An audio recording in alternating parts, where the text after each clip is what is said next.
We've got 7 non-negotiable cardinal pillars in the EFF. Those pillars are non-negotiable and they are found in the founding manifesto of the EFF. So the founding manifesto is not an election manifesto. It's something that no conference can have a meeting to change.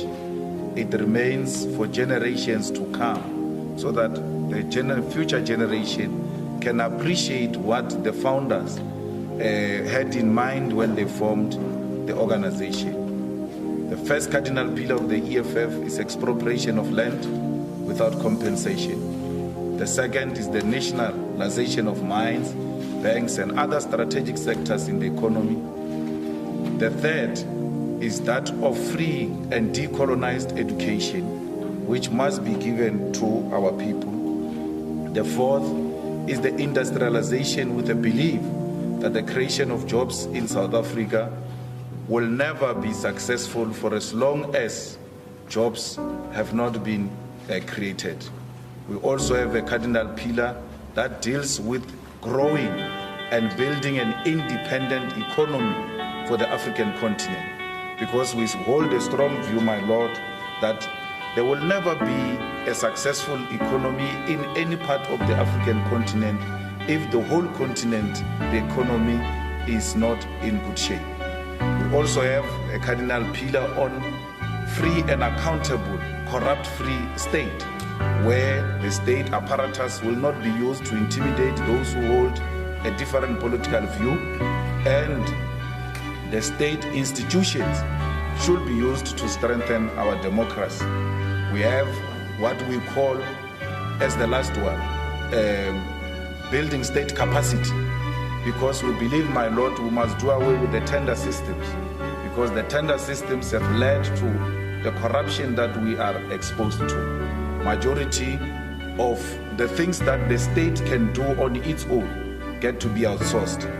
It's still not making sense as to why should we advertise a tender of buying toilet papers when we buy toilet papers every day in our houses without issuing any tender, because we know where toilet papers are being sold. It's simple things like that that leads to corruption.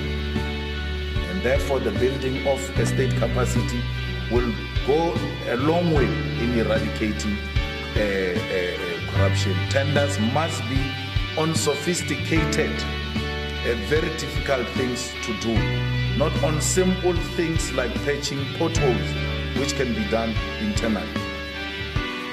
Those are 7 non-negotiable cardinal pillars of the EFF. The first, which is the main, is the expropriation of land without compensation, because land represents the economic struggle that we are pursuing. Land is fundamental in a sense that when the colonialists and the settlers arrived here, they took our land by force. We remain a conquered nation for as long as we have not reclaimed the land and returned it into the hands of the rightful owners. So the land represents the wealth and the land that was taken. So when we say we want to expropriate land without compensation, amongst other things, we demand our cattle, because they took cattle, they took livestock, they took arable, fertile land. We don't want a rotten land. We want prime land in the hands of the people, and that you can restore it in the hands of the people by giving it to the state. The state become the custodian of the land. In that way, no single individual owns the land. All of us go to the state and make our ideas known to the state as to what do we want to do with this land. So someone says it means we're not going to be owning our own houses. That is vulgarizing the whole point, because even where we own our houses now, we still go to the state to issue a permission, and that permission is called a title deed. So still state in a privately owned arrangement, the state plays a role. The water that we drink today is state owned, but no one has ever woken up in the morning and say, Today, I feel less ownership of my water because it's state ownership. We all drink the water freely. And we never felt like we are less owners of the water because the water is owned by the state.